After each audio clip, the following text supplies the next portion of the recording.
Thank you very much. Good morning, everyone. What I'd like to do is get our meeting started. I think we'll have a short meeting today and a longer meeting tomorrow. So let's just get started. Madam Clerk, would you please call the roll? Alderman Boyd, Alderman Vaquero, Present. Alderwoman Howard, Present. Alderwoman Spencer,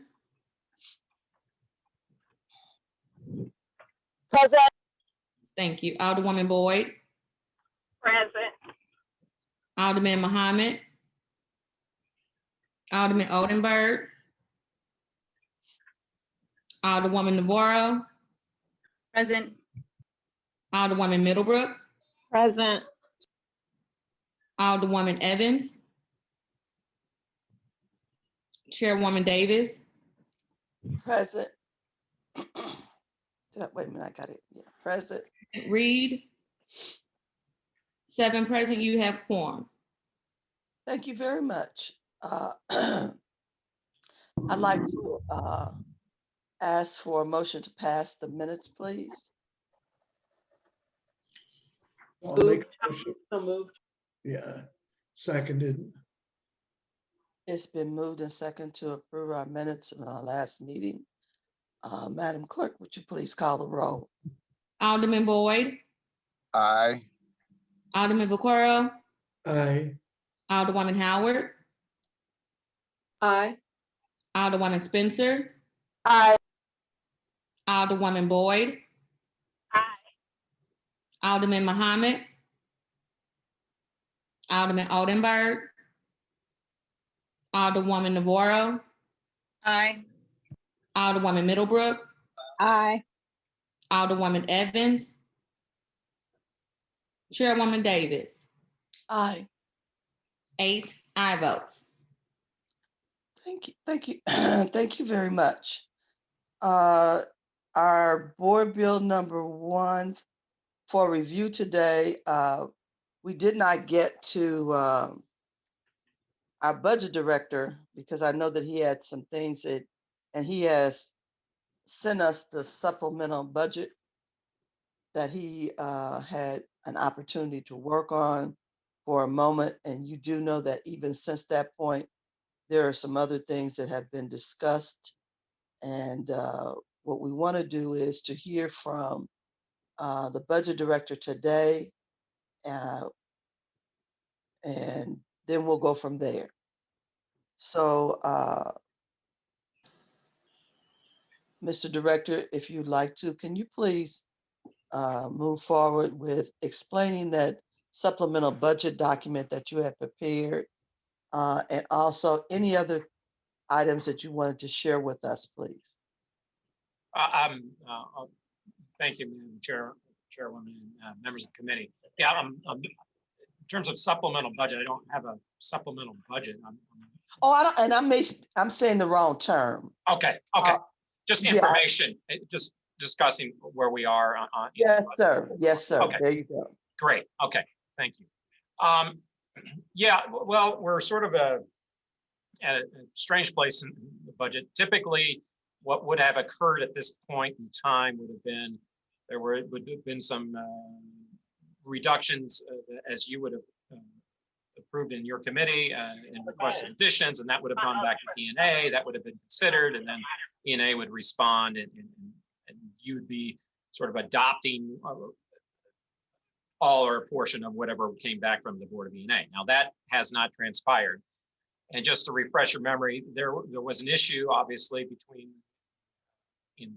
since the budget was submitted, that there was revenue estimated from the federal housing of prisoners that was included in the budget that has since been identified as not being available in FY22. So there was a need to correct that. Now, typically, again, the process would have been cuts and adds. But looking at the calendar, as we all know, we have to have a budget by July 1st. That was going to be difficult. So as we contemplate that, I was thinking, well, a subsequent position would be that you could reduce a line item and then fix that in an amendment later. But again, that would require at least adoption of Board Bill 1 through the normal course by July 1st. If I could, I'm going to show you what I'm talking about. I'm going to share the screen here. Do you see the document in front of you with the special Yes, sir. fund? Okay, well, let me walk you through what I'm talking about here. This is that special fund, 1116, the corrections special fund. Is it possible to make it a little bit larger on the screen? Let's see. Maybe up there where there you go. That's better. Is it? Yeah. Okay. Okay, great. All right. So this is just a history of that special fund, and I wanted to point out what the issues were with it. So at the end of last fiscal year, there was actually a balance, and in FY20 it was a balance $3.6 million. And we are currently projecting about $5.2 million. And this is the 70% of the revenues that come in. So we were getting a little over $7 million from that source. So this would have been the 70% of that at 5.2. Based on all of that, with certain expenditures, personnel services, they had a transport unit in there. But the big cost here was the medical services for those housed in the Justice Center. And so that was included there.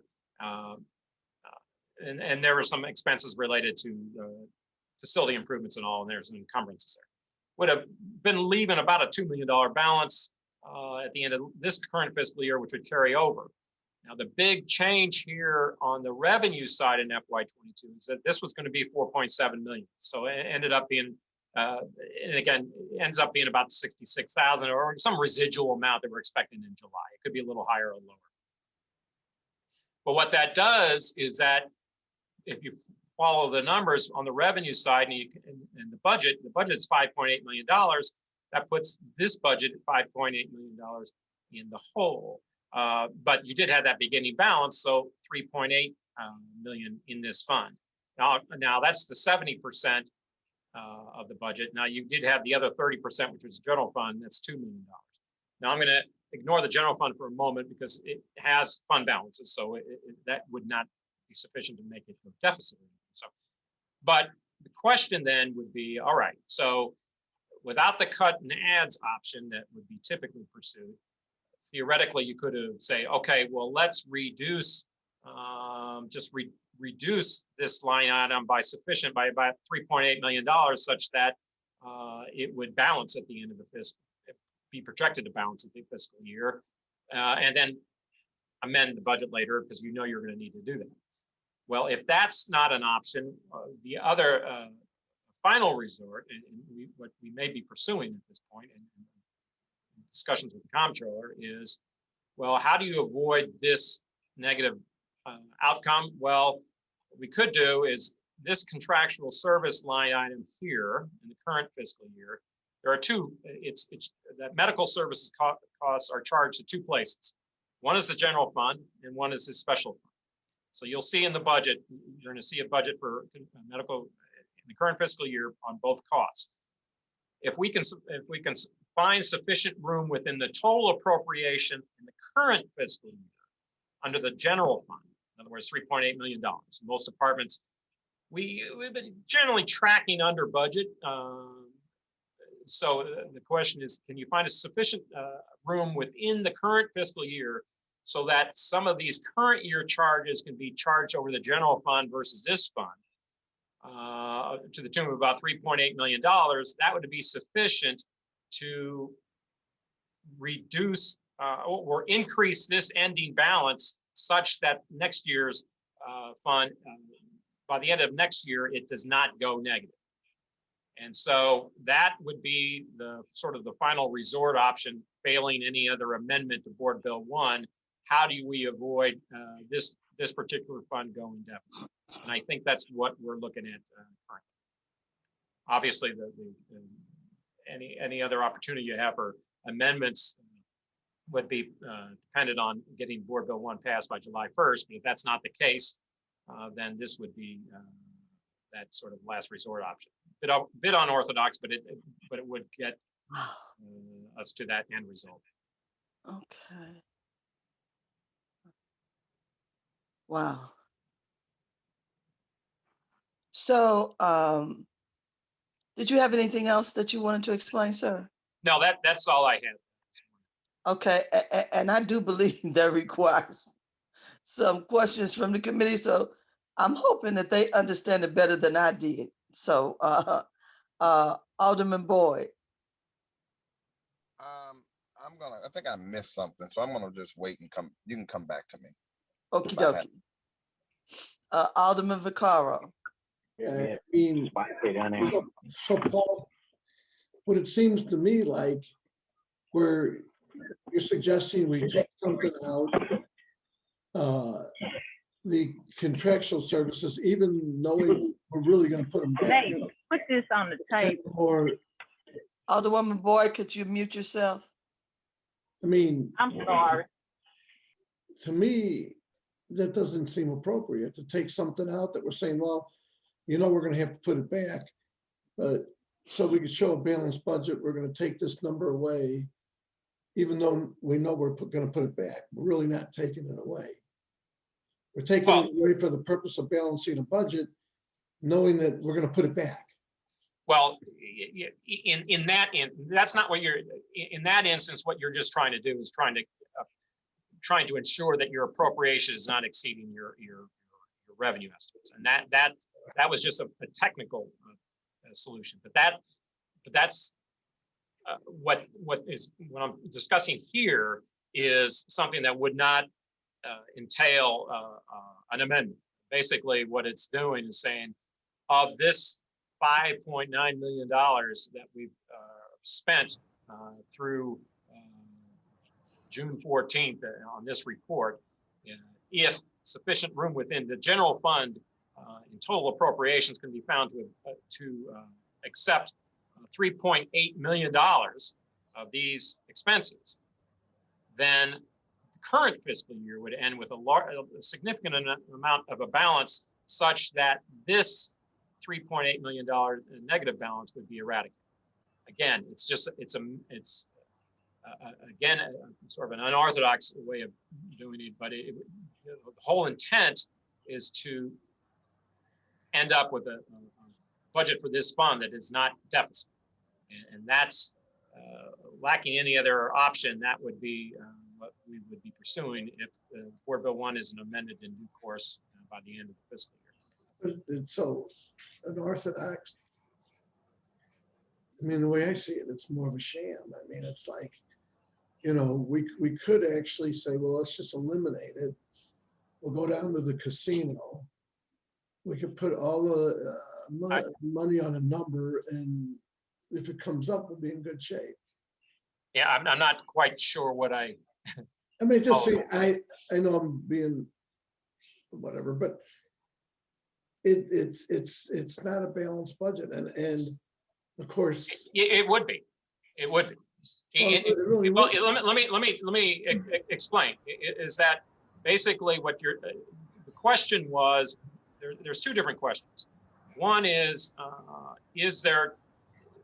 are you meeting your technical definition of balance, which is you do not want both the available revenues as well as any deficit or balance in that fund to go negative. All right. So right now, unless we do something, unless Board Bill 1 is amended or some other action is taken, this fund is negative, projected, right? So what steps can we take to avoid that outcome? Well, one, you would have done the cuts and adds, and we could have fixed that in the normal process, right? Well, that seems to be based on the timetable a bit remote. So two, we could just reduce this line item by a certain amount, $3.8 million specifically, and that would have balanced this fund. Of course, then you'd say, hey, we don't have enough for medical going forward, right? So finally, lacking any of those two other options, the one is, well, how do you fix this outcome? Well, if, and again, I think this is the likely possibility, is that we reduce the amount that has been charged against this fund in the current fiscal year with sufficient appropriations that remain at the end of the fiscal year in the general fund. So the general fund line item that's being charged goes up, this one goes down, such that this goes from $2 million balance to a $5.8 million balance, which is enough to offset this deficit projection in FY22. Not the ideal solution, but it gets you to the point where you end up with this fund not going deficit, which is what you're trying to accomplish. And again, without any amendment to Board Bill 1, that would be the only option I could come up with to achieve that. I guess in the services are the medical services, and you know, taking the medical services out, I don't know, it just seems, I guess I'm not comfortable with that. Let me just say I'm just not comfortable. I mean, I know you've explained it. It seems to me like just a numbers thing. We're going to move numbers in a circle and then hope for the best. But it would have been, and I don't know, it would have been much nicer to have had this sent over in the first place properly. And the cuts and putbacks, there's no way we would have found $6 million in cuts and putbacks. We're lucky on a good day if we can find a couple $100,000, you know. So I mean to say, gee, ideally it would have been in cuts and putbacks. I've never seen in the 12 years I've been here, I've never seen us get more than a couple $100,000 to find $6 million in cuts and putbacks. I mean, anyway, Paul, I'm gonna let it go, but I don't think just moving numbers in a circle is appropriate. I think it's a sham. You know, I think, you know. Well, I again, all the expenses would continue to be paid. It's about where they're being paid from. So again, I agree with you to the extent that is not typically the way budget process goes. But when you're presented with a set of circumstances, you say, okay, this is the ideal solution. This is the next solution. And then what can we do to get to where we need to be? And that's what I'm being proposed. So I'm also, you know, the other thing, you know, and we'll keep going back to the jail. Of course, obviously, you know, I'm not for closing the workhouse, and apparently it's not closed. We're just going to rename it the Annex Building. But there were no funds even available to do that. So that's going to create even a bigger deficit, because now we're keeping it open, which I'm all for keeping it open. You know, that whole thing arose by any other name, but so we won't call it the workhouse, we'll call it an annex. But now there has to be funding available to keep that open. That's nowhere in this budget. let me address that one as well. Let's see.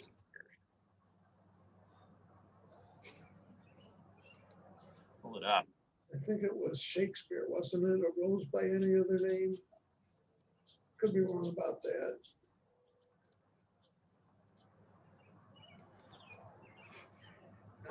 Let's talk about the corrections budget for a second. Okay. Yeah, this is the budget I wanted you to explain. Okay. Well, this is where I want to go over, because I think it's important to understand where we are in the budget regarding. Because I actually saw some of that public safety testimony saying, okay, there was not a 632, but I think whether there's a 632 or a 633 is sort of irrelevant when you talk about the numbers themselves. All right. So here was the budget again, and this was the same slide I used earlier when we discussed all of this. On FY21, here's the budget. We had 600. MSI's budget was $7.8 million. And the Justice Center's budget was $21.2 21.556. Okay. Then we had that special fund, which is the special fund I was just focusing on. That's $5.6 million. So the total budget was 34.9, almost $35 million from those three budgets, right? So you fast forward, and here we are in FY22's proposed budget. 632 was zeroed out. And you got 633 at $27.8 million. And then you have the special fund at $5.9 million. That was about a $33.9 million total, which is a decline of $1.1 million. All right. So while I know there's been a lot of discussions about the 7.8, hey, there's 7.8 cut out. There was not 7.8 cut out of this budget. And the MSI cost center was down, but most of those costs were shifted over to the 633. And by the way, if you look at the budget, the actual document, it doesn't say 633 Justice Center, it just says 633 Corrections. And that was intentional. That was to say, look, the budget isn't determining when MSI would open or close. That's more of an executive decision. All it's saying is this is how much money that is being budgeted for corrections in FY22. And that's all that's doing, okay? So now, again, so the difference of the 1.1. Now, remember I had mentioned earlier that, well, part of that, the reason why it's not a little higher is because you've got the health and pension costs that went up this year. And so there were some costs that would have been lower otherwise. It's about $1 million. But then we also had Circuit Court, which had $360,000 in their budget for electronic monitoring program. So overall, taking those two, you probably had about a net decline of about $1.7 million, which is what, not coincidentally, was the funding source for the new initiatives with the Civilian Oversight Board, the PDA, as well as the Supportive Reentry Program, which is $1.3 million. So that's how that primarily was funded. So, and then again, on the personnel totals, you said, how many positions were there? Well, there's 128 vacant positions. 93 of those were removed. So anyone who's currently working for the city for corrections, whether you're at MSI or whether it was at MSI or the Justice Center, is also budgeted in FY22. It's just that the number of vacancies have been reduced. So you still have those individuals there. Now, the issue which I was just describing was on the revenue side. You can see what the original estimates were about $10 million in $10.7 million in prisoner reimbursements. That had been declined a little bit. I had it down to 6.7. Oh, I think it's going to be closer to 7 in this fiscal year of 8.8 million, but 6.7 of that was federal, right? Well, now, Paul, I don't mean to interrupt, but doesn't that amount include the $9 million we would have been getting from the federal that's not there? well, I mean, you're telling me the budget that's still that was my point. $8 Yeah, that was my point. This 6.7 million is going away. Right. So that was what created the challenge. Okay, that's what this is. The 2 million of that was general fund. 4.7 of that was going to be that special fund. So that's the challenge that I was trying to discuss on that other screen, where I said, well, how do we make that up so that we don't go deficit in that special fund? But this addresses basically your second question about, well, there's no budget for MSI at all. What is the issue? So what I say to that is all corrections funds are now under 633. And if there are individuals that need to work back and forth between 632 well, the 632 doesn't no longer exist, but let's say that facility, then you'd still have the same individuals who are doing that. Now, would it require maybe some transfers within accounts? That could be, but collectively, the funding levels is comparable to the current fiscal year. So that shouldn't be the issue. I think the bigger issue is the revenue side, where you basically identified that we're going to not have this revenue next year. Well, isn't there going to be, since we put 160 people in Kentucky? Well, but that's a different, yeah, no, I agree. That's a different issue. Right. So, That's not. So isn't there some cost with that associated, and then the cost with transporting them back and forth? Well, that's my understanding is that's the feds doing. Those are not our prisoners. Yeah, that's right. That's not us doing that. That's the feds. When they basically pulled their people out, they are relocating them to other locations.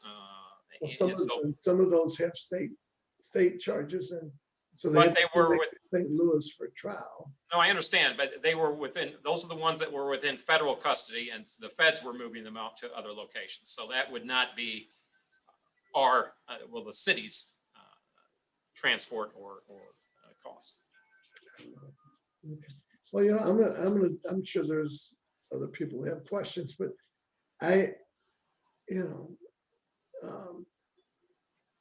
I mean, obviously for keeping the other place open, which I think we should, there's costs involved that don't show up in this. And I know what you're saying, but the number still includes not the $9 million that we're not getting, in this budget, in the screen that you're showing. Well, actually, Still $9 million. let me, the 2 million is from the state. That's still in there. Okay. I broke these out into two. You can see the difference. The state per diem, which by the way, at $22.58 per day, doesn't even come close to what our costs are. That's just the state. That's about $2.2 million. It's the Fed portion, which was the $90 a day. That's the at this estimate was 6.7. That's the piece that's going away.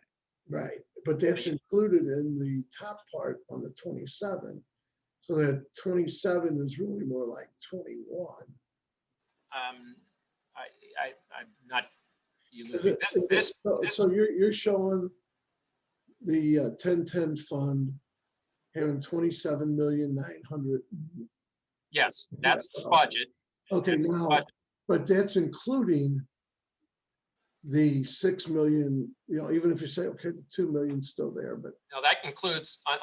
Remember, this is Fund 1010. So general fund is including $2 million of that revenue. but it's including also the 6 million, isn't it? Well, no, the general fund includes 2, and the special fund includes 4.7. Right, just like that other sheet I was showing. So the question was saying, okay, in an ideal world, you'd have the cuts and adds to address those. But if it gets to the point where you don't have sufficient time to address it, how the general fund is not going to be is not going to go deficit because you have the wherewithal within the general fund, particularly in the reserves and such. But the special fund would go into the hole, right? Because it can't sustain that kind of loss. So that's where I was talking about. If you move those charges over, you could create a balance within that special fund such that it would not go deficit at the end of next fiscal year. And that would be sort of the last resort. Should there not be any changes to Board Bill 1, that would be how that would be addressed. And that's. I mean, I get what you're saying. You're going to basically take the money out of general fund, which would never, I mean, there's reserves, but it still seems like kind of a sham. Because by closing, by closing the workhouse, let me just say, by closing the workhouse, we were told that we're going to save millions and millions and millions of dollars, at least $7 or $8 million. And it doesn't seem like not only we're not saving anything, we're just going to move money in a circle to make it look like, and Paul, I mean, again, I'm one that feels that it was very wrong to close it and move people away and do all these things. I'm just going to mute myself and let other people talk, but the point I guess I'm getting, not only are we not saving anything, we're just going to use the general fund, which to balance the $6 million out, and we only really have 40 million, I believe is the number in reserves or around that amount. I think, I don't know, anyway, I'm just going to mute myself and listen to everybody. But thank you, Madam Chair, and thank you, Paul. All right, sir. Thank you very much. Alderwoman Howard. Yes. Paul, can I ask you to go back to the previous document? Okay, let's see if I can do that without. Let's see, still got it up here.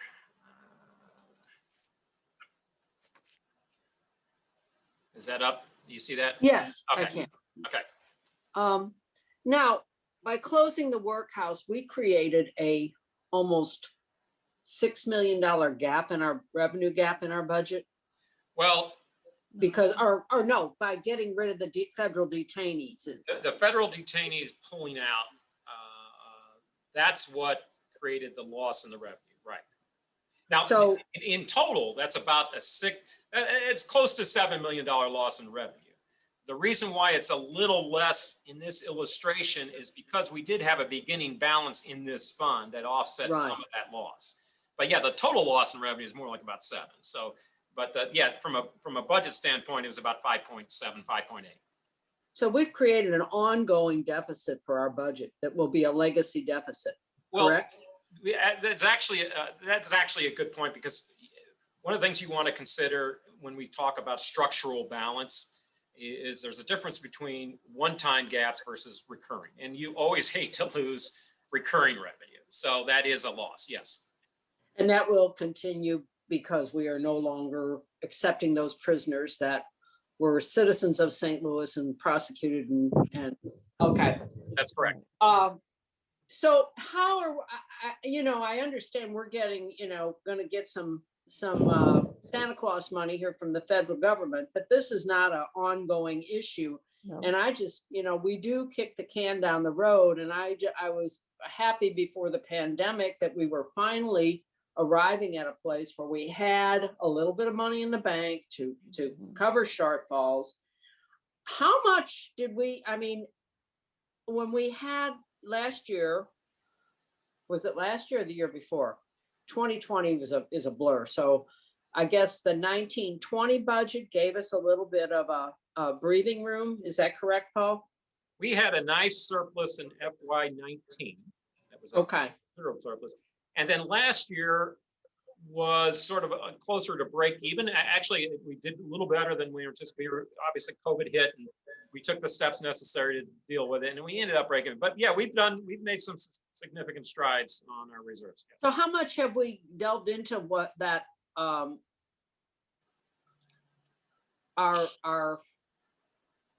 I can't remember the word you used, to our money that we had extra that we were putting aside in 19? Have we exhausted that? No, that's still there. I mean, we were about 52.7, I believe, at the end of the last, on a cash basis, at the end of last fiscal year, which is a little over 10% of the budget, which is good.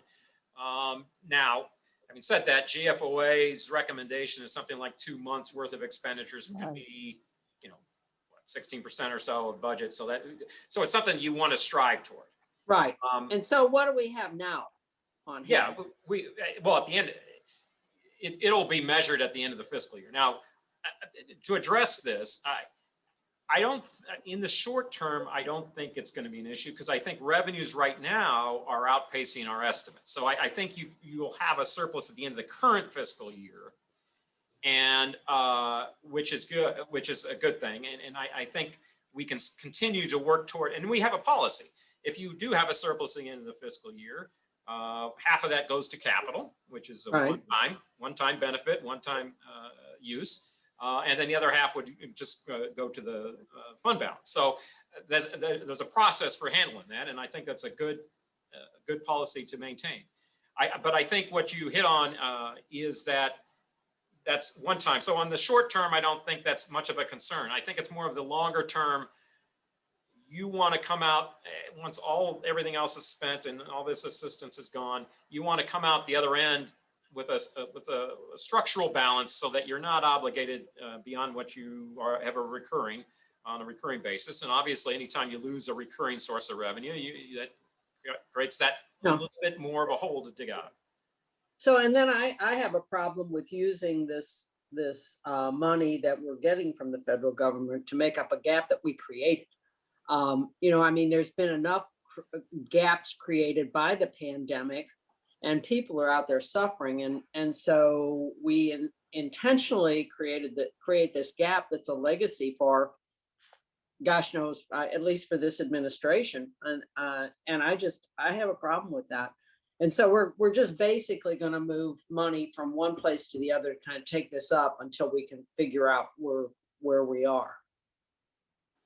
Well, in the current fiscal year, given that you typically don't spend your entire budget, that portion, that 3.8 that I was mentioning, Mhm. you're hoping to charge it over. That would basically, had it, if it weren't spent, it'd end up being contributing. It raised your end of year surplus. So, so by using that, you're basically using funds that have been appropriated but not spent. And these are monies that are contractual monies that pay for prisoners' medical services. Right. What else comes out of that? That's it. I think that is the major line. And So again, how do we, if we exhaust what will remain in there, which would leave us, about $3 million, almost $4 million short on that budget, how do they appropriate that money? Is that, will we have prisoners waiting for medical care because we can't appropriate the money? No. Let me explain again. So this 5.954, this is what's been spent in the current fiscal year.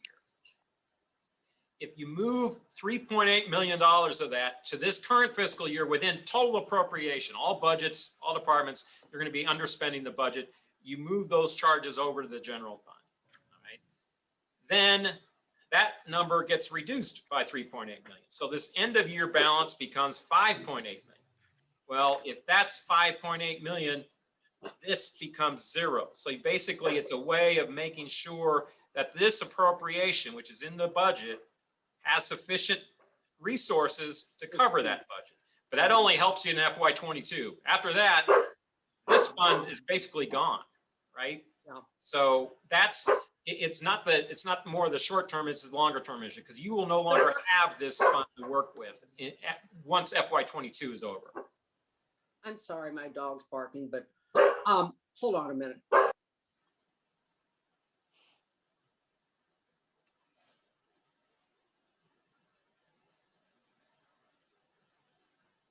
So we are creating a legacy deficit, and I just find that a misrepresentation and morally wrong for the future. And I don't fault you, Paul. I know this is your operating. What you're doing here is what needs to be done, and I'm sure it's legitimate and everything. But I just think that it's not a good way to manage our budget. So, it morally, to me, seems a little bit, not even a little bit, it's disingenuous. So, and that's all I have to say. I just can't, go along with this. Thank you very much. All right, thank you, Alderwoman. Alderwoman Spencer. Thank you, Madam Chair. Thank you, Director Payne, for being here today. I know we've gone through this several times, and I hate to say this, I still don't fully understand if we've created, if there's now, if there's now a budget hole of several $1 million, how, I don't understand from a broad, we've got the $500 million general budget, and then there's this hole. It seems like we're playing musical chairs with money.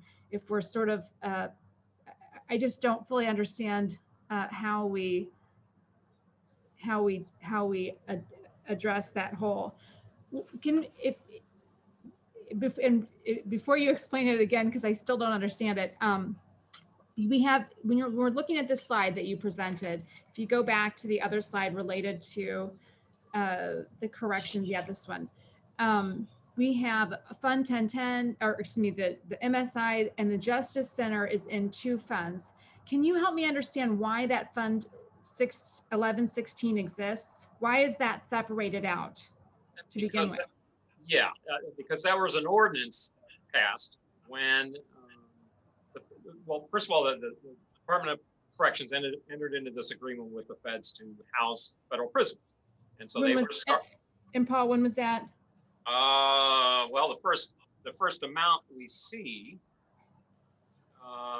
FY19, I believe. So because there wasn't any history prior to that. So it's only been a couple of fiscal years. Okay.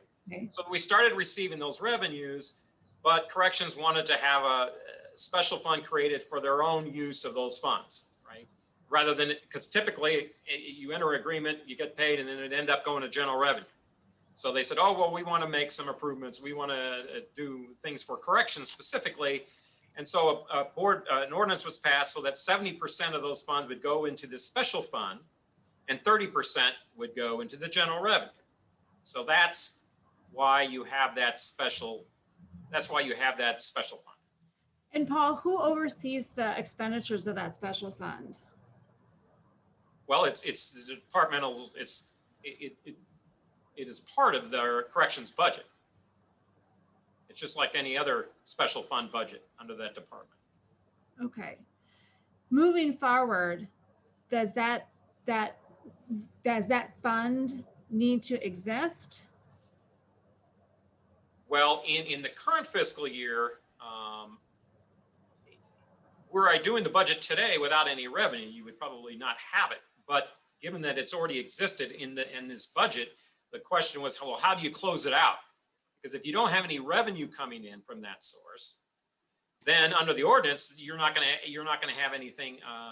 You're not going to have any resources to budget under.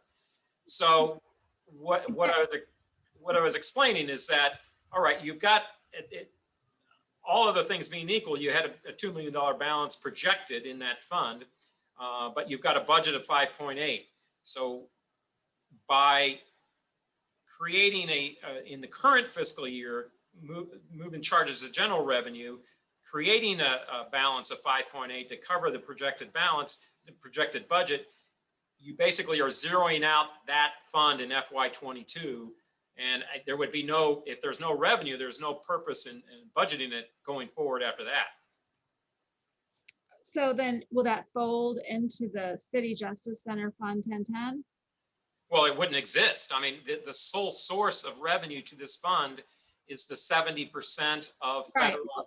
Well, I understand that, but that's precisely why I don't understand why the contractual and other services are coming out of that fund, right?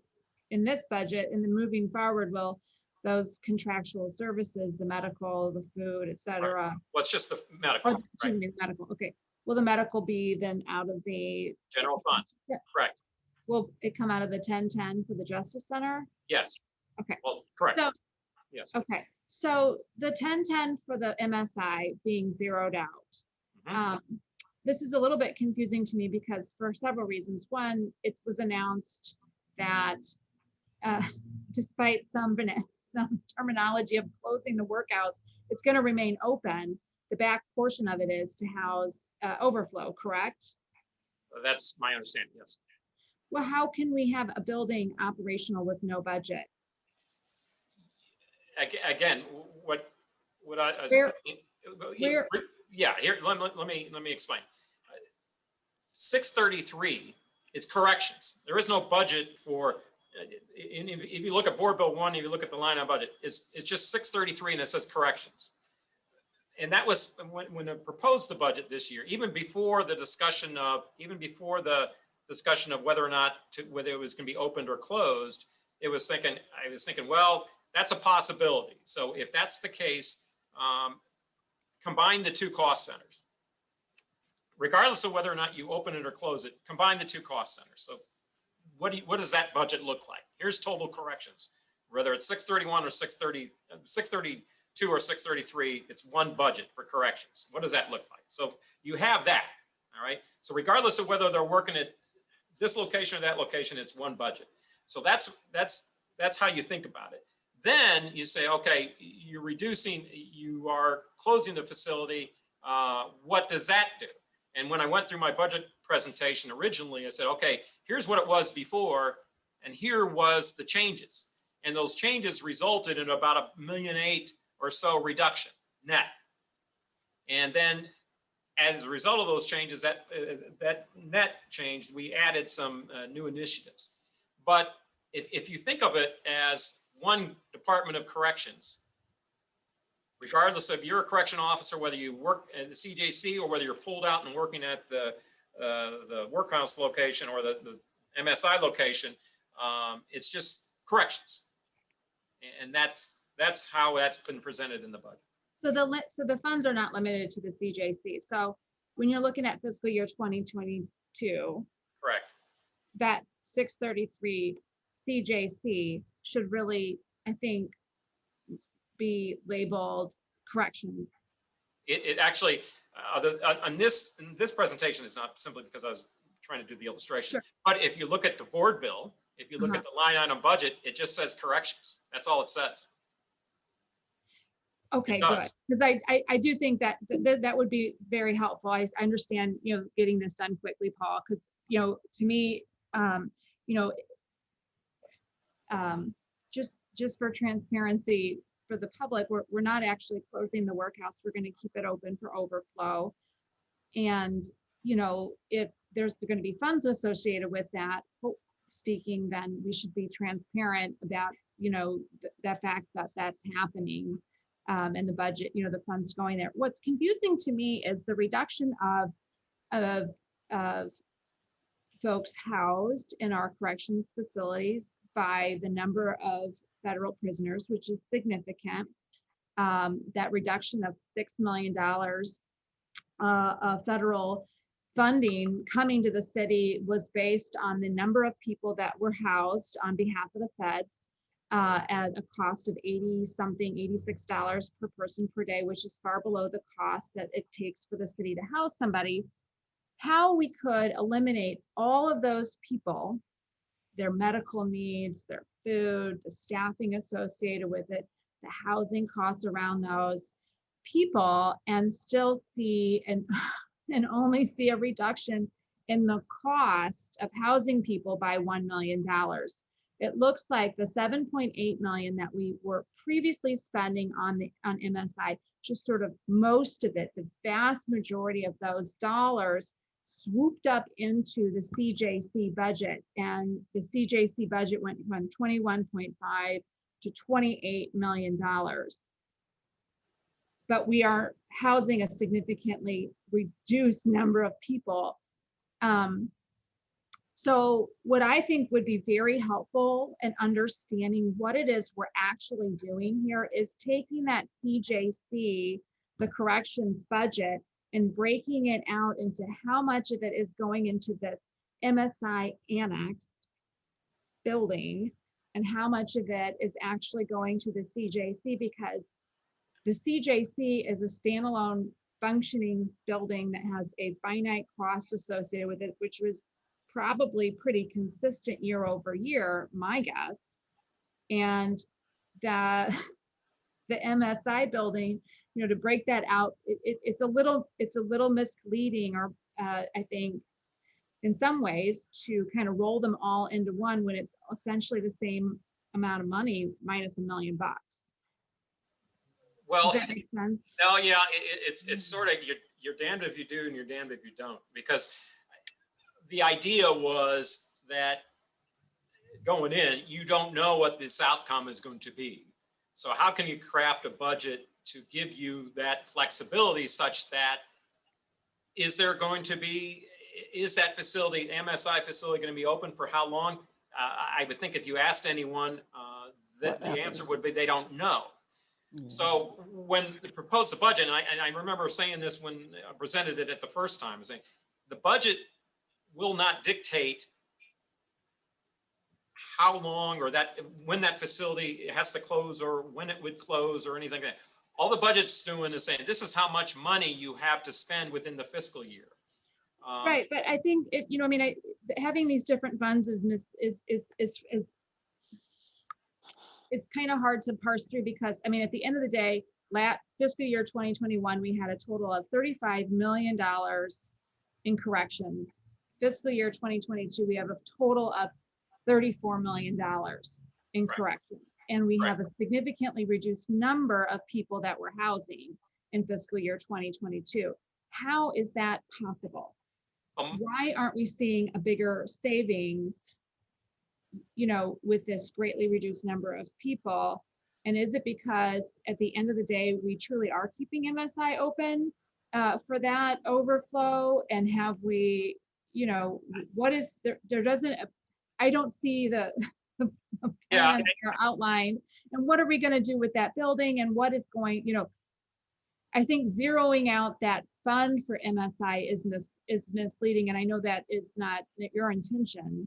But it certainly doesn't articulate to the it just doesn't articulate to the general public what it is we're actually doing and why we're not seeing that larger savings we expected.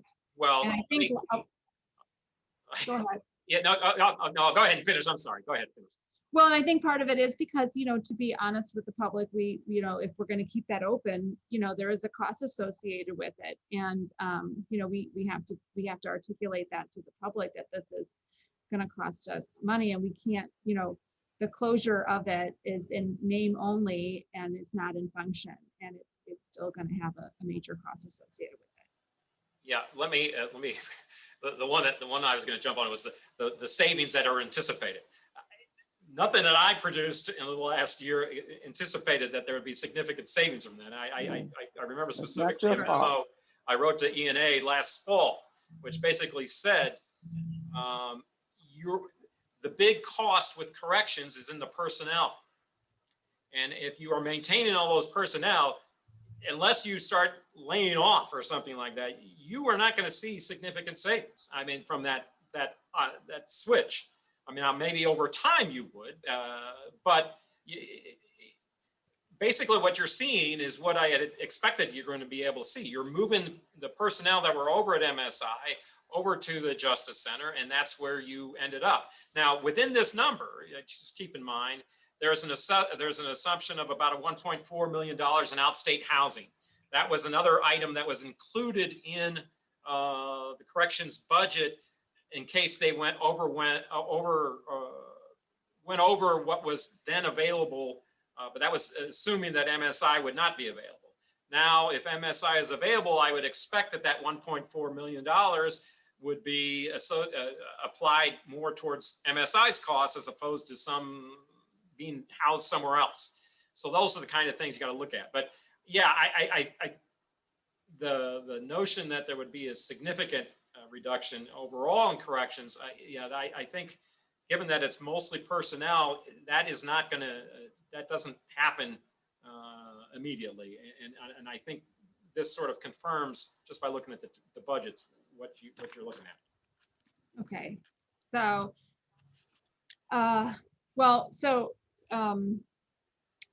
going back to the original question, I just don't, if we had this 1116 fund that it had $5.9 million worth of services that we had associated with it. We had some million, what was the, I don't remember, some number of million that were left in from previous year. And we're shuffling money from the general fund into this. I mean, I don't fully understand how the $3.8 million materialized. Okay. Without subsequently altering the pot from which it came. Sure. So what is, again, ideally you would go through the normal budget amendment process, and this item, this 5390, which is the budget for the proposed budget for FY22, would have been reduced, and we would have had reductions and through regular amendments, right? And that would have brought this down to a balanced budget on 1116, right? That's the normal process. But if we can't get there from this normal process of amendments, cuts and adds, and that whole process, I'm looking at this and saying, well, how do we get to this balancing act short of getting a series of amendments passed? Well, what are we doing this fiscal year? You currently have a budget that you're about to wind up in FY21, right? On the general fund side. These charges, medical costs, are charged both in the general fund and the special fund. It's the same line item. It's just a portion is paid out of general fund, a portion is paid out of the special fund. As the fiscal year winds down and through the comptroller's office, they always look at, okay, here's our total appropriation, somewhat less than $500 million. How are we doing? How much money we got left that has not been spent? Is there enough room within that total appropriation? So for instance, if a department might be going over here at one location and some other department has available appropriation, they have the ability to move those funds to cover that expense, so that all the budget everything gets paid appropriately, and we're working within, the caveat is that you have to work within that total appropriation for the year, right? You can't go over that. That's a legal limit. So is there room within that legal limit of the current budget to assume sufficient funds to that $3.8 million? Because if you can move $3.8 million of these current year charges to the general fund in the current year's budget, that would be sufficient to create this balance at the end of the current fiscal year such that this number is no longer a deficit for next year, projected. That only, and then after that, this, as I mentioned, this fund goes away and it's no longer a factor. But all this is trying to do is get over this hump of this one time, well, at least this current budget issue regarding the loss of this revenue. Oh, Paul, this is sufficiently complicated. It is, and it's unfortunate that we're in that, and coming up with having to, you sort of identify what your ideal solution, and if your ideal solution doesn't work, what's your next solution, and if your next solution doesn't work, and that's sort of what you have to come up with given the set of circumstances we've got. How is this kind of unprecedented? How often have we had to do something like this where the revenue numbers changed significantly during the budget process? And that late in the budget process, not. Now, last year was a little unusual because it was COVID and we had to, right. Nobody knew what was going on at that point. And so you had to reassess what your revenue projections were. And I actually think we fared pretty well given the circumstances.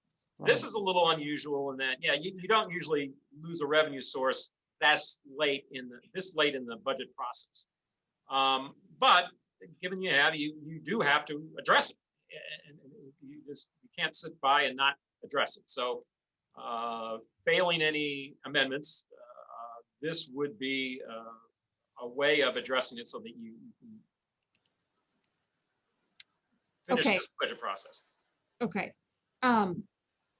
That, I've taken up enough of your time and the committee's time. At this point, I'm going to defer. Madam Chair, thank you for the opportunity to ask questions. Director Payne, thank you so much for all your work on this and making sure that we fit the statutory requirements of having a balanced budget. Thank you. Alderwoman Boyd. Yes, ma'am. Thank you, Madam Chair. Thank you, Budget Director Paul Payne. And I guess I keep hearing everybody's confusion because I know I'm confused with this whole robbing Peter to pay Paul syndrome. And so at the end of the day, this is what's going on is what I asked the Close the Workhouse people when they talked about closing the workhouse. And my question was, so what are you going to, how, we can't just turn the lock and say the building is closed and we don't have any money. It's still gonna have to be money allocated to be spent at that facility. And now we're hearing about the pods that'll be open. So my question, Paul, do we have a budget of what it would cost to maintain that building? Okay, let me, again, I'll go back to what we've got in the corrections budget. You currently have within the proposed budget, the same number of filled positions that you have today. So if people were moved from MSI to City Justice Center, those people are still budgeted. Now, would there have to be, as I mentioned, within this budget, there are also funds appropriated for detention housing elsewhere. So would there have to be a transfer perhaps to cover any other costs other than personnel associated with keeping a unit open at MSI? Yeah, it would probably be done that. But in terms of the total budget, regardless of whether it's 632 or 633 or one corrections unit or one corrections division, you should, I mean, the budgets side by side aren't that significantly different, such that you shouldn't be able to maintain presence at MSI with the budget amount you have in hand. Okay. All right. That's what I thought, but I just wanted clarity. Thank you. I'll keep listening because all the people prior to me kind of gave me some clarity. So I'll just keep listening. Thank you. Thanks, Madam Chair. All right, thank you. Alderman Muhammad, did you come back? I did. Thank you, All right, Madam Chair. sir. Go right ahead. All of my questions have been asked, and some of the answers that I heard, I understand, but I'm still a little confused on the whole ordeal. I want to go back to what my colleague, Alderwoman Howard asked. How are we funding a building? So historically, MSI and CJC have had their own separate budgets. How are we actually funding a building with CJC funds, or as you said, the Division of Correction funds? How are we actually funding this? What is the amount? And I know you said there is not a cost savings, but is there an anticipated cost savings coming that we just don't know about? And I do have concerns about using the federal relief money to make up for the gap holes that we're going to experience because of the federal contract that was just abruptly ended. And I guess I want to know, what is your professional opinion, being a budget director for, I believe, 20 years or a little longer than that, which I don't see how you do it. Don't see how you do it. What is your professional opinion on this, on all of this, and how will this affect our budget going forward in the next 5 years or the next 10 years? Well, a lot of questions there. Going back to the original one on in terms of the budget for MSI and such. Currently, again, going back to FY21, the current year's budget of these two budgets, they were on a projection to underspend that budget. If it weren't for the repairs that we needed to transfer money into to do some of those CJC repairs, they would have underspent their overall budget this year. So if you think about that as your base and you look forward in FY22, regardless of whether it's 632 or 633, you are comparable, although there were some savings there, but it was more like a 1.7 million. You are comparable into what we were spending in the current fiscal year. So so again, whether those personnel are assigned to one point or the other, they've still been budgeted and all. Now you may have to move within the line items from funds because, for instance, we had the $1.4 million in detention that you may not need, and then you transfer that over to some facility maintenance cost or something like that. But overall, you're comparable. Now you did have the $1.7 million in savings, and those were funding the new initiatives. Over the long term, so in the short term, I don't think it's the funding. It's a funding issue, and we're not using. Just to correct one thing, we're not using federal relief monies to cover anything. That's a separate appropriation. That's not in this. That doesn't enter into this discussion. Okay. But so in the short term, I think we'd have to do what we do to ensure that we have the balanced budget at the end of the year. Over the longer term, however, it's the loss of revenue. Yeah, that anytime you lose a recurring source of revenue, that just makes your task harder in developing a structurally balanced budget, because you say, hey, you want to have revenues that balance off with your expenditures, and hopefully you don't have to do one-time things to make that balance happen. So you look for revenues that are recurring and you rely on each year. So yeah, that's a hit. That's a loss of about $7 million per year that was offsetting some of our correctional costs, and that's what it is. Now over the long term, perhaps as staff attrition's out and you reevaluate that, you could get additional savings from your corrections that may occur. I think it's too early to tell based on what the trends are, but that's possible. But again, most of those costs that you're paying today are driven by personnel, so that takes time. But yeah, I think over the longer term, the loss of the revenue, that is identifiable today. And that is a loss that will be carried forward going for in years to come. So that's something that would be just a greater challenge going forward. Wow. Okay, thank you. Thank you, Mr. Director. I appreciate your responses. And I'm just still a little lost. I'm trying to understand it. I tell you, this is the most difficult budget year that I've seen. I have not been here long, but I have served on Ways and Means since coming to the board, and this has been the most tedious process and the most daunting process, and just the lack of communication from the executive branch has been less than pleasing. So I know I know it's hard for you as well, and I appreciate everything you do and appreciate your expertise. I have no further questions, Madam Chair. And not because I don't want to ask, I just really don't understand how to even ask the questions I want to ask, because this process is so, I'll leave it at that. Thank you, Madam Chair. Alderman, you are not alone. Okay. Thank you. Alderwoman Navarro. Thank you, Madam Chair, and thank you, Paul, for walking us through this, and for your patience with our questions.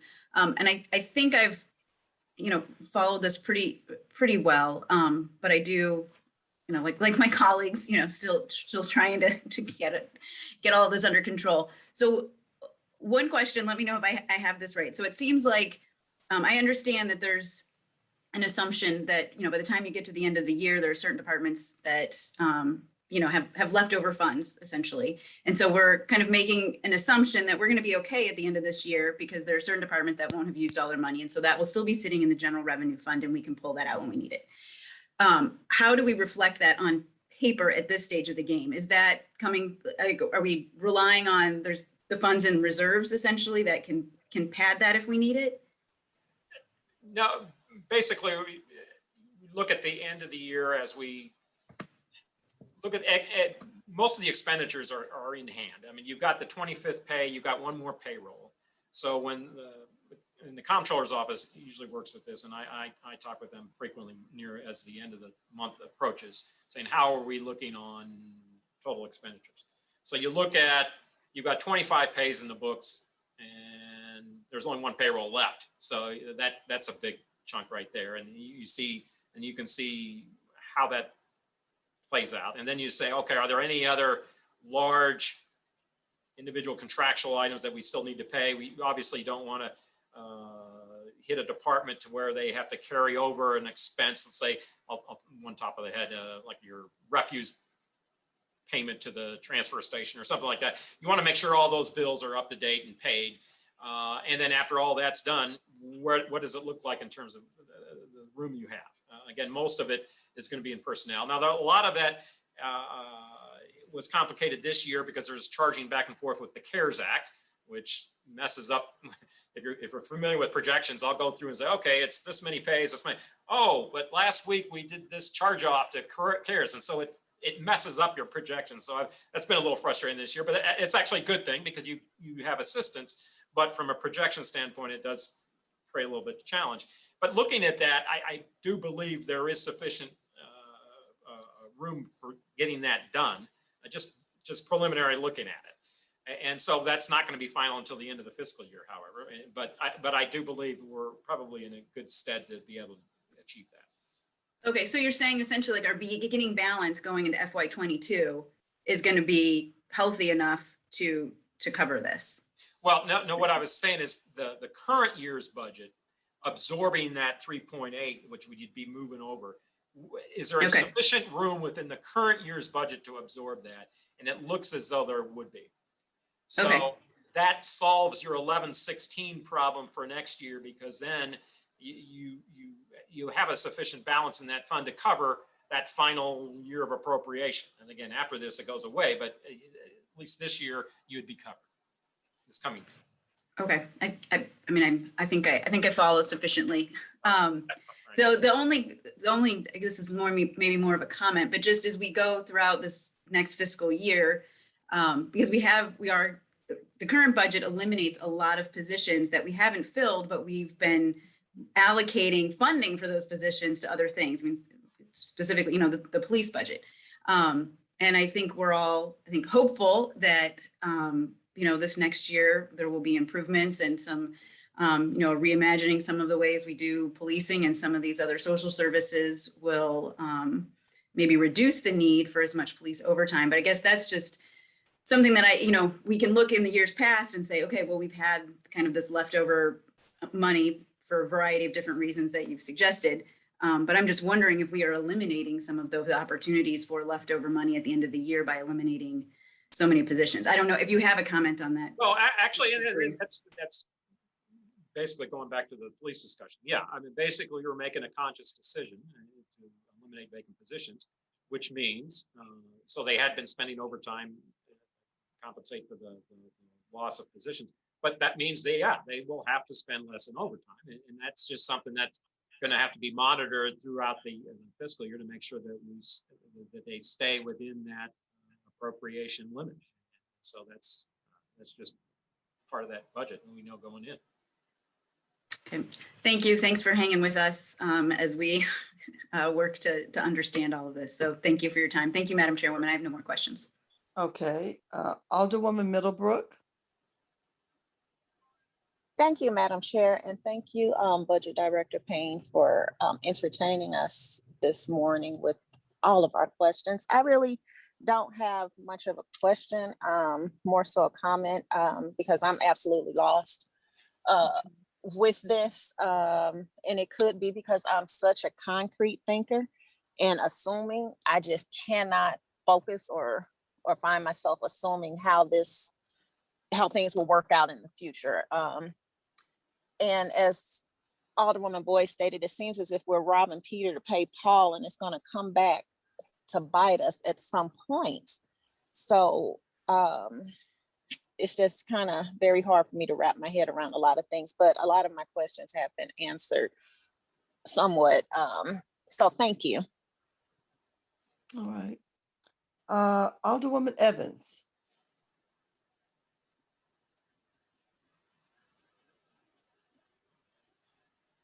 Alderwoman Evans.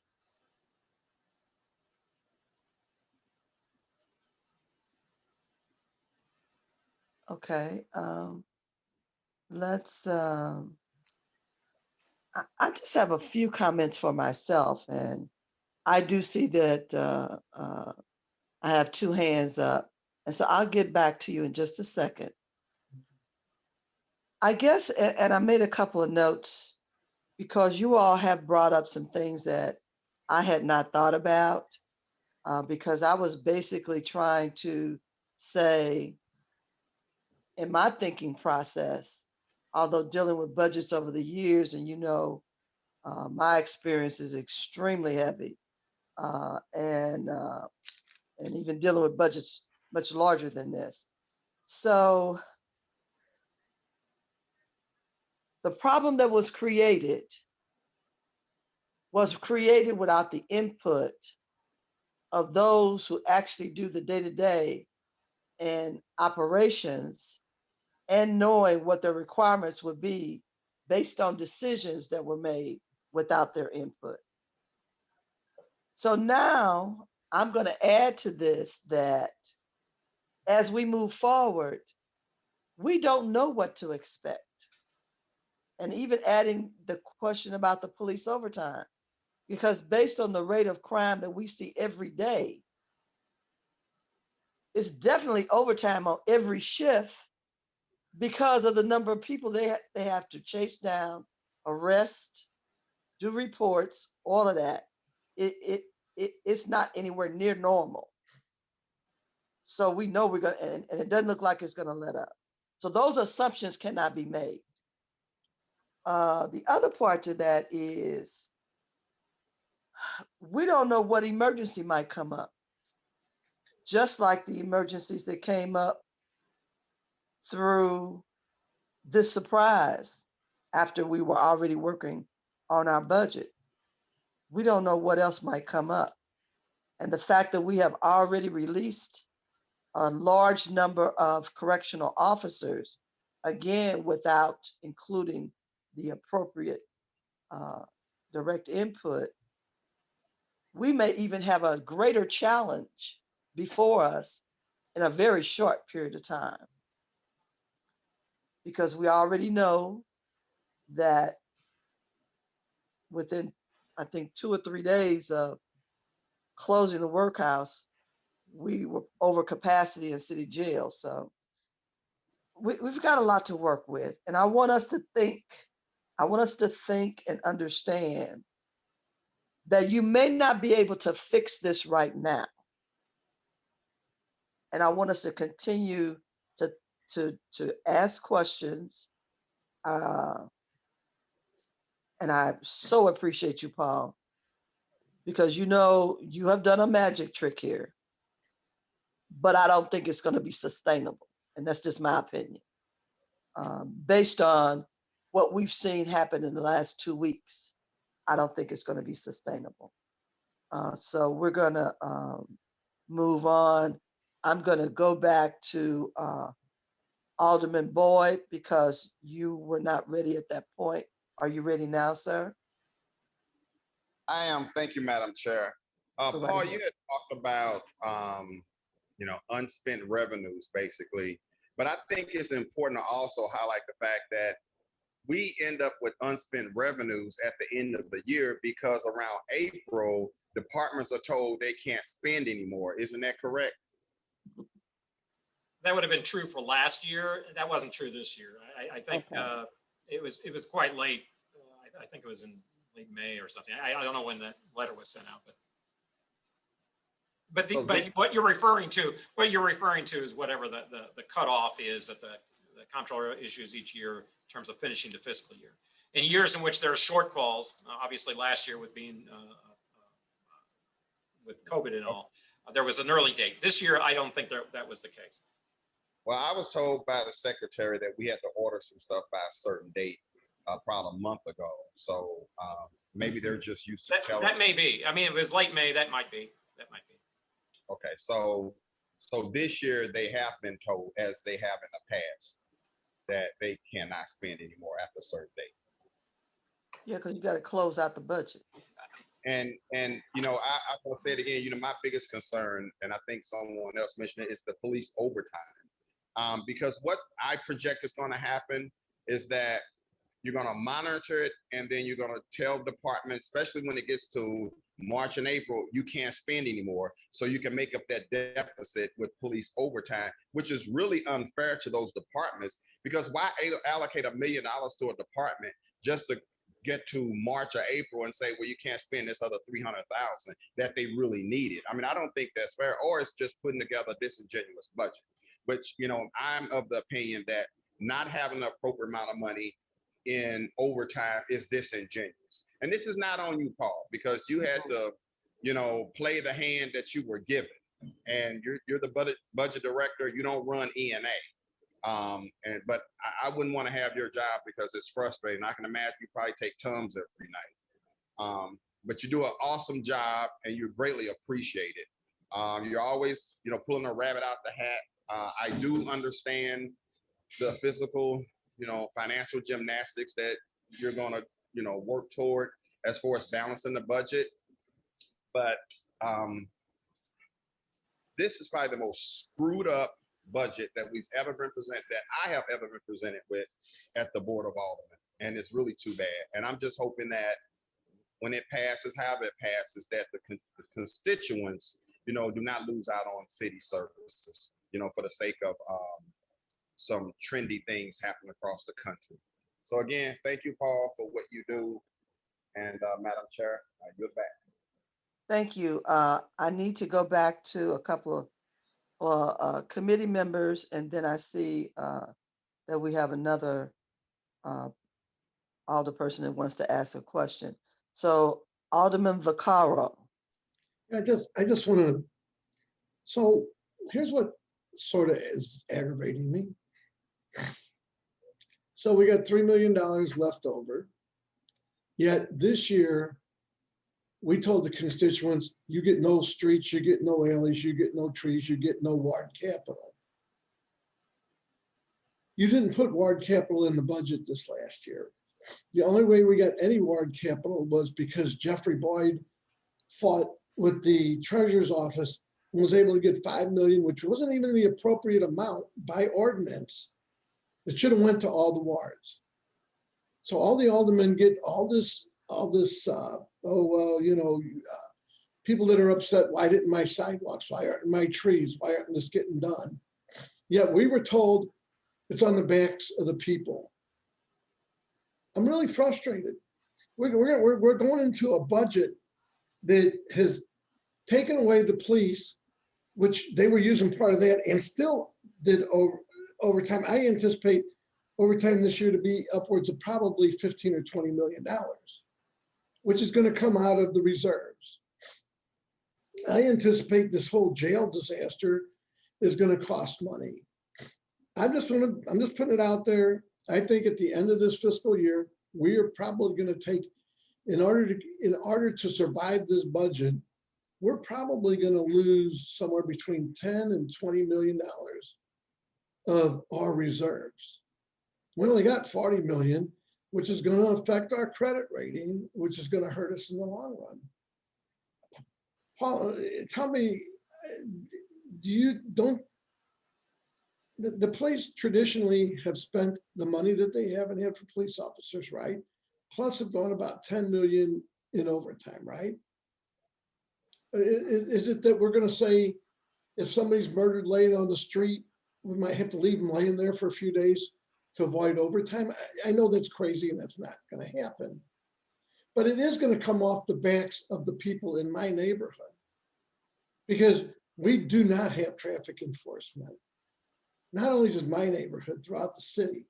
We're going to balance this budget off the backs of the taxpayers that we'll control overtime. We just won't let police, and I know this is not you, Paul, I'm just making a statement. But we're telling people in my neighborhood, you can't have traffic enforcement. Our ward capital is the lowest I've ever seen it, except for last year when we had none. You know, this whole stuff just aggravates me. I know it's not you, but again, last year you were sitting there telling us there's no savings in closing the jail. And apparently you're right, there is none. And then I sit here and you're saying, well, we're going to kind of watch how we do the police overtime. Here's the whole thing. Well, if we pass this doing this kind of crazy stuff, here's what's going to happen. When things don't work out, they're going to go, well, these guys voted on it. It always comes back to us. You know what? In my opinion, E&A is the one that thought this was a great budget. I think it's their problem. And it certainly, you know, if we pass this mess, everything's it's going to fall apart. We're going to be well into reserves to cover this budget, whether we pretend to make it balanced or not, because police overtime is going to be there. Eliminating those positions, it's just going to make overtime go higher, not lower. We're not going to control it. And yeah, we can control it. We just eliminate police on the streets. We'll just have the police all work on murders only.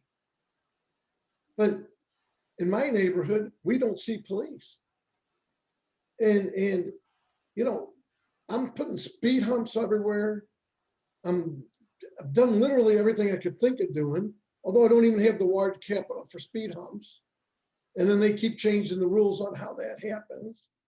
And again, I know this is not your fault, Paul, but I just want to take this opportunity to moan and complain that last year's budget did not include ward capital, except it was zero. And now we're saying, well, you know, we got about $3 million left over. Yet there was ordinances and that people voted on that the percent of the sales tax, the 1%, should have been put into ward capital. Yet We said to the people of the city, you know what, screw you, you're not gonna get it. You know, so to sit here and say, well, you know what, they knew, somebody knew that the intention was to close that jail. Somebody knew that we were gonna lose that federal money. To sit there and say, well, you know, well, when we sent it over, we didn't anticipate that. And there is a cost associated with keeping that facility open. I don't care how we say it or we don't say it. I'm sure we have the lights on, the air conditioning on, the electric. There's got to be somebody in that building maintaining it. There's got to be, if all the guards are over at the other building, so what are we going to do when we send the prisoners back over there? We're going to have to send guards back. And then they're told, the guards are told, I saw this on the news the other day, there's no money in the budget for stabbing protection that the county and everywhere else has.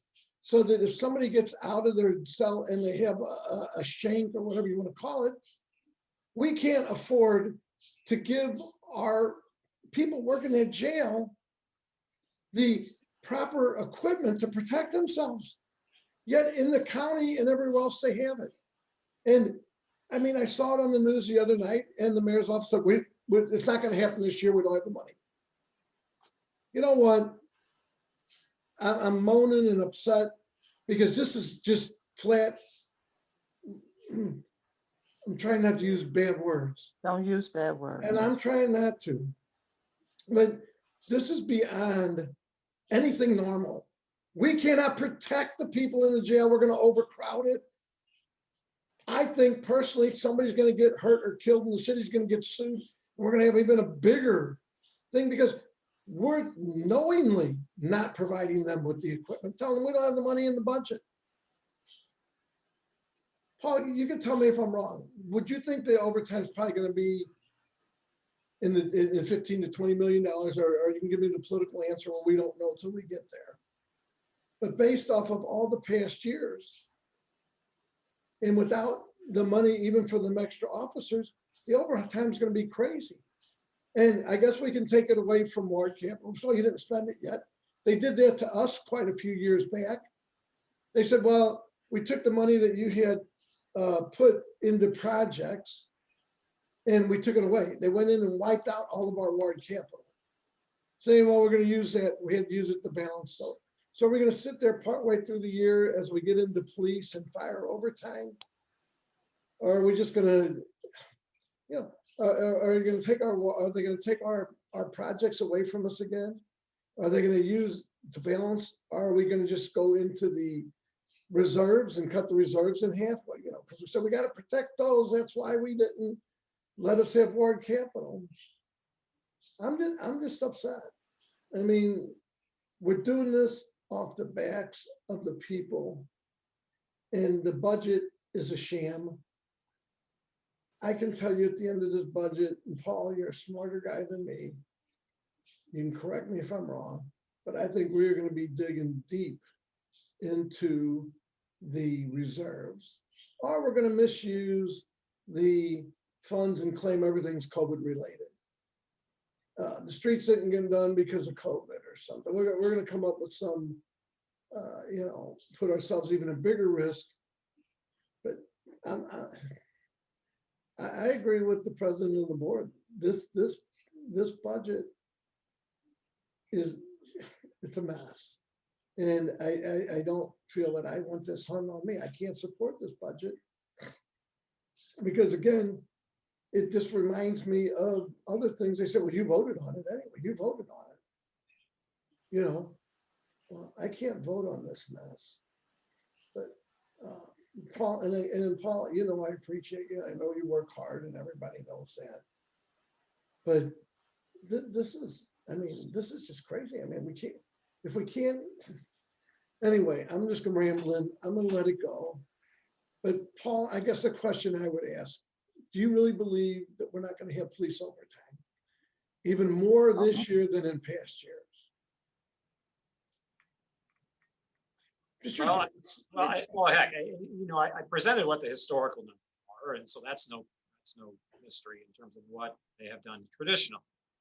But looking forward, going forward, this year, obviously there's going to have to be some operational changes such that they can't spend it. I mean, that was the directions that were given and presented when those changes were made in the budget. So I can't get into the, and I'm not the operations guy, so I can't get into the discussion about how that is to be achieved, but that is plainly the goal. And just globally, I was going to say, just from a budget standpoint, budgets are basically plans. You're taking us looking at what you anticipate both receiving in revenues and expenditures when you start the fiscal year. And as events transpire, you have to be able to adapt to what happens. I remember going through this last year, and last year's budget was an incredible case study. And how do you deal with what all these unknowns? I mean, the economy was shut down. How do you project revenues based on that? And what are you going to be responsible? What kind of costs associated with COVID were you going to anticipate? Now, I think we've been fortunate in a number of ways. One is that, as I mentioned, revenues are not as far down as we've anticipated, but also we've got a significant amount of federal assistance over the last year that help us through this. So financially, I'm not as pessimistic as you may be in terms of revenues and where we end up in that regard. I am, however, and I will continue to hit this point, in terms of the longer term outlook of things. And so that when all of this settles down and COVID's in the rearview mirror and we've got a good plan for spending the federal assistance and all, when we come out at 5 years from now or so, are we positioned to where we have a structurally balanced budget and positioned to where we can grow revenues to meet expenditures so that we can maintain all those services that you find important? So that's the kind of thinking that when I look at it, it's not so much the shorter term as the longer game. And that's sort of what I'd like to be able to focus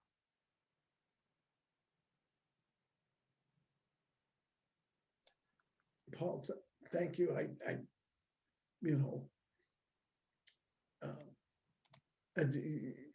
I just wanted my concerns out there, and I'm going to guess that at the end of the year I'll be right. And I'm just guessing. Same way we can only guess, but I'm guessing I won't be wrong, because we're going to have to provide police services. There's no magic way to work around it. Crime is up. Over the weekend, we have 20 or I think over 20 people shot. Yes. And 3 or 4 dead, 3 in one incident.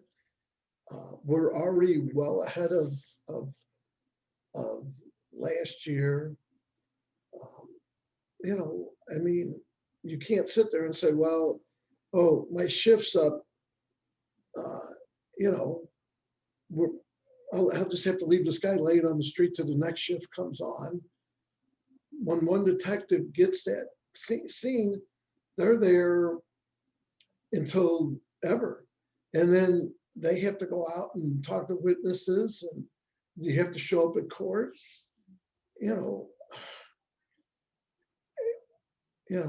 I just know that,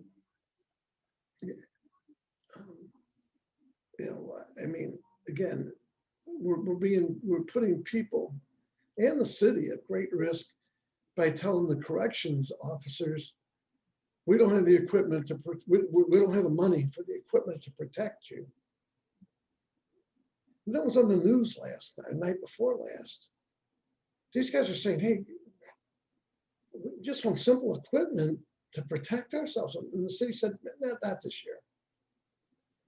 I really think the city, when somebody gets hurt or killed, that the city's going to have a much bigger lawsuit that we're going to have to deal with because we did not provide the proper equipment to protect our employees. This is, anyway, I'm going to let it go because, Paul, this isn't really a budget thing. This isn't really against you. This is me at least wanting it out there, that this is how I feel. Doesn't reflect you, doesn't reflect on the budget. It it reflects my opinion of what's going to happen. And I just wanted that out there, that's all. But Paul, thank you. And I know you're trying your best to get this somehow figured out. But I do appreciate that. I just, when this comes to the end of the year and this whole thing falls apart and we're going into reserves just to keep things paid for, and we're shifting the money from the workhouse into the general fund, which we would have the money eventually, but we may have to use the reserves to get to that. We may have to use the reserves to get the police overtime. I predict that we're going to beat the reserves up pretty good. And anyway, but thank you all. I'm going to mute myself and I promise not to raise my hand again, at least during this part. All right, thank you, sir. I wanted to share with Alderwoman Rice, Alderman Gunther, Alderwoman Clark Hubbard. I only have one more committee person. And then if you all want to ask some questions, I'll be getting to you momentarily. Alderwoman Carol Howard. I just wanted to say thank you, Paul. I am very, very much concerned about creating this ongoing deficit and then trying to fill the gap with funds that are temporary funds coming from the federal government. I think this is a miscarriage of our fiduciary duties here. I also, as the alderman from the 23rd expressed, I'm also concerned very much about the public safety issue. People are paying their taxes. I represent taxpayers here in the city of St. Louis, and the outrage that I am hearing about, money going to help people that, and I'm not saying that we don't need to help and be charitable towards people, but I think people feel like the scales are tipped in the wrong direction and that their taxpayer dollars are not being used judiciously and in a fair way. So, and I know, Paul, you've worked hard. I appreciate your time and all the detail you've provided us. I hope that we can come to some understanding and way to allay the angst in our communities here over public safety and the idea of, we're closing the workhouse, but what is that going to, what impact is that going to have on us long term and budgetarily? So thank you again, and thank you for allowing me to speak. I appreciate everything you do. Thank you. Okay. Alderwoman Evans, I saw you just came back. Alderwoman Evans?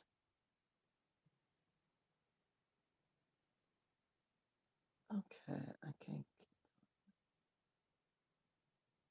She's muted. Alderwoman Evans, are you still muted? Would you like to ask any questions?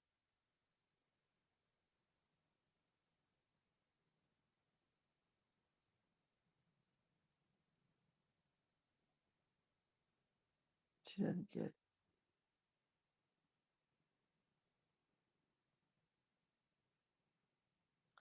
Okay, Alderwoman Rice. Thank you, Madam Chair, for the opportunity to ask a question. I did just have one follow-up. Paul, could you speak to sort of the historical trend of the federal detainees and the money that we're getting for those detainees?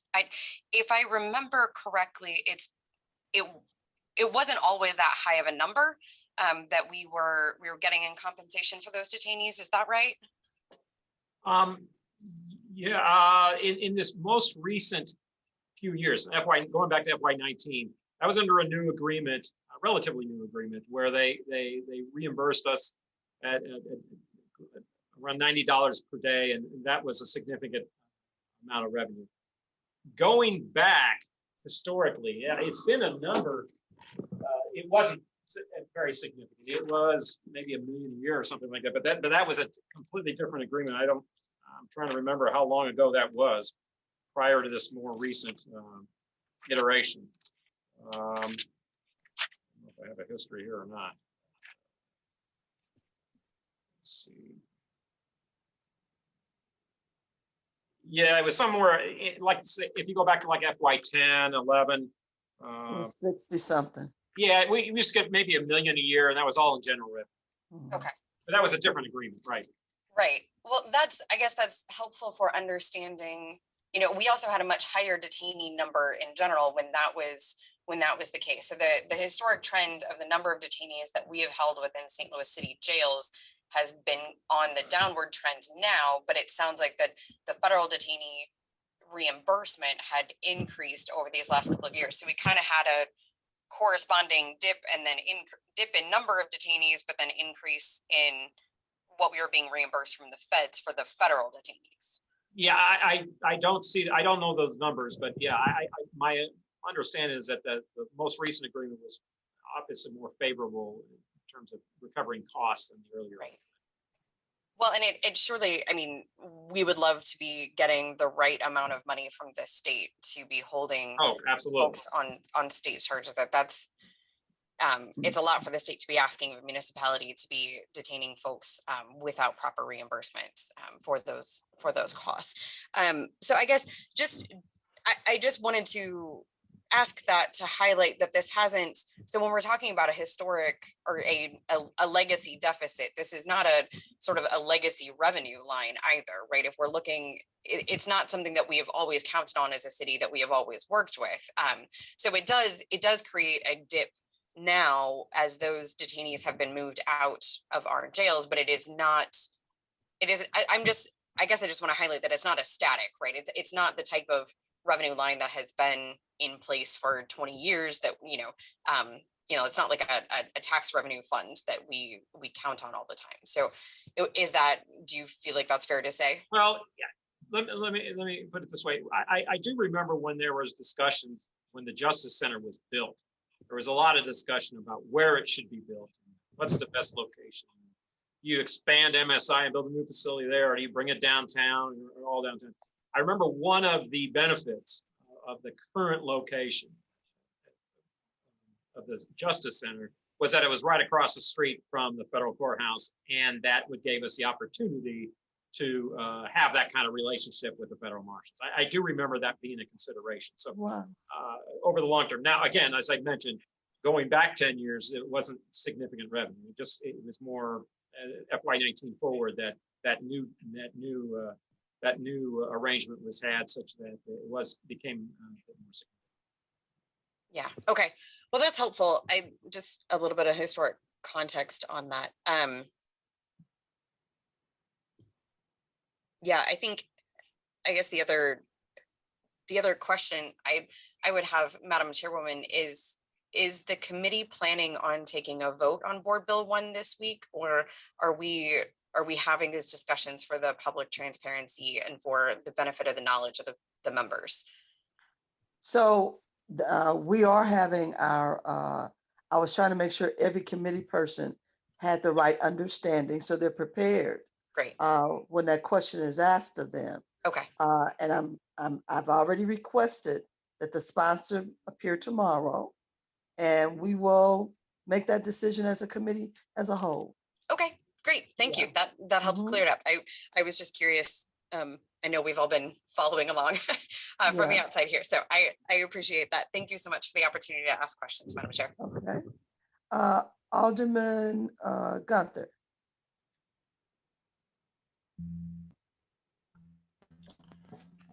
Thank you, Madam Chair. I mostly was here and I've been at most of these Ways and Means Committee hearings just to get a better understanding of how our budget process is working. But I guess from what I've kind of taken in, not only from this hearing, but just kind of the hearings over the last few weeks here, last month or so. So I guess Director Payne, so just to clarify this, so we had a budget that was proposed to us, Board Bill 1. We're in the middle of this budget process. We had this $5.7 million reduction because of the federal government being, taking their detainees out. But overall, we have a $1.15 billion budget, something like that, correct? Yeah. Close. So from last week's Ways and Means, I recall that the sponsor of the bill said he couldn't take it up because we had this hole. It goes against state charter, our state statute. So we weren't going to move on it until the ENA, the mayor's office, came up with how to balance that $5.7 million hole. And so, Director Payne, this is essentially what your presentation was today, right? This is how we're balancing that 5.7. Actually, it is not. What it was doing, the initial question last week, and they were debating last week, is that if you go through the traditional amendment process, what sources can we grab and reallocate in order to address the issue? Well, that didn't result in a vote one way or the other or any sort of outcome.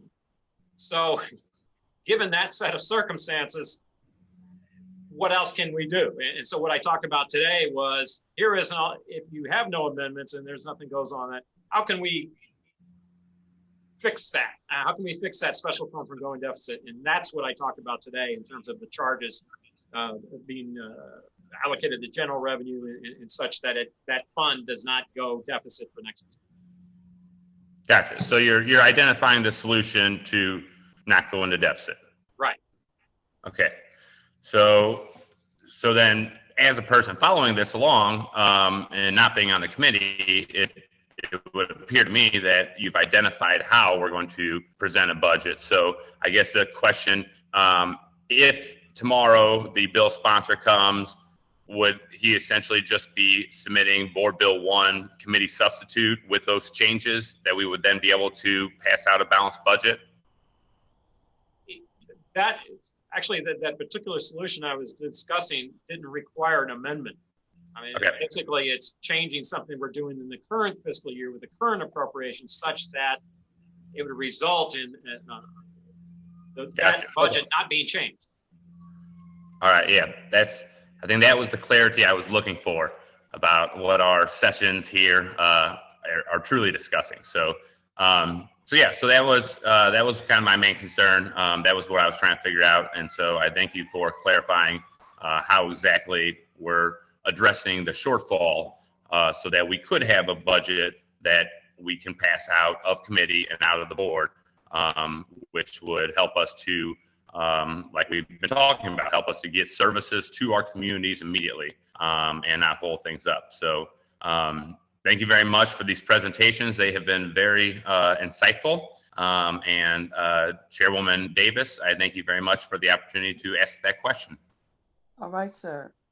Alderwoman Clark Hubbard.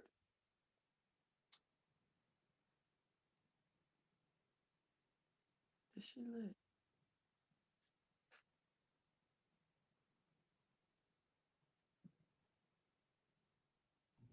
Thank you. I'm sorry. I'm on double duty. No questions at this time. All right, that's okay. Well, I saw, Alderwoman Ingracia. I don't have any questions, Madam Chair. Thank you for asking. Okay. I think that's it for, I think that's it. Alderwoman Evans, can you unmute yourself? Because you still haven't had an opportunity to speak.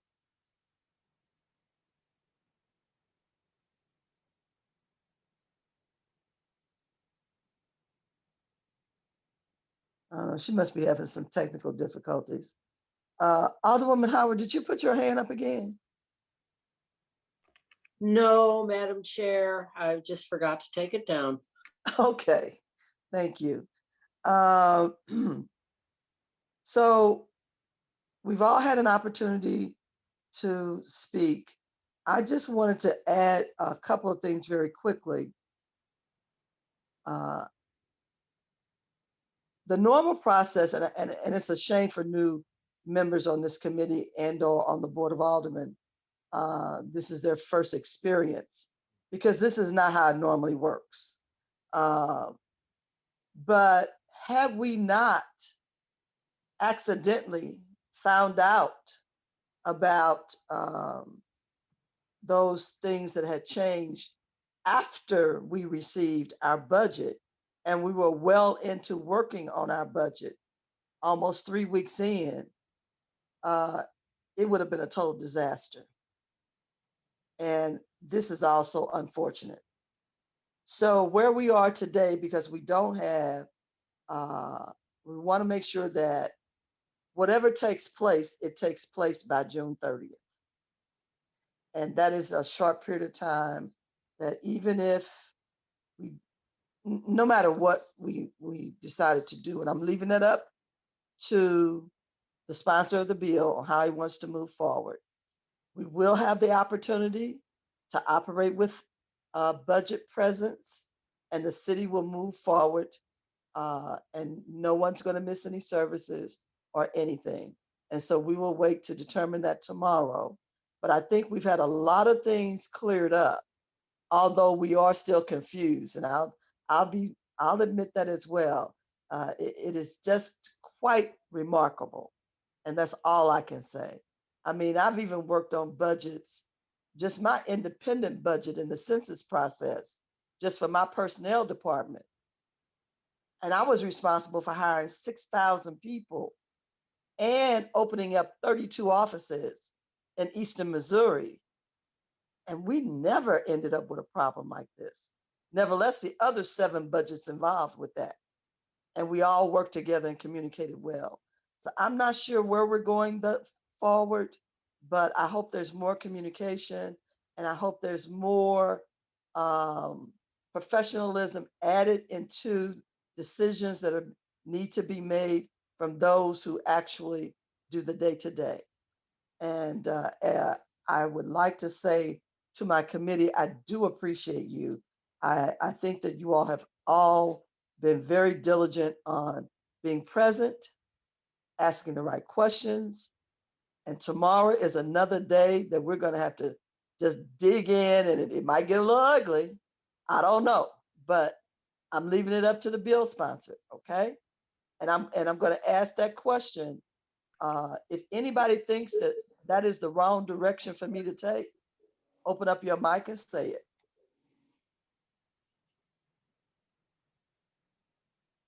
No, I agree 100% with you. It's going to be the sponsor,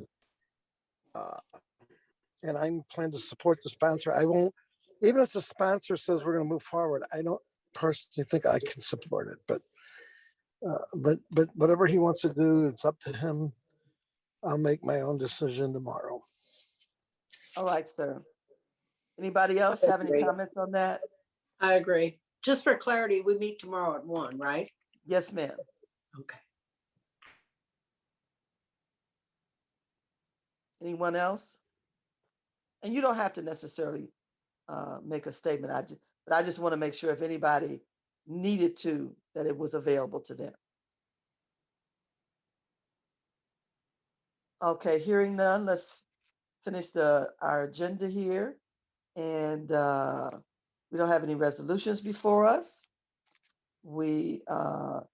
Is there any other discussion that you need to have as a committee member? And again, just open your mic if it's something that you need to share. Hearing none, we'll move forward. I do need to excuse Alderman Oldenburg. All other members were present.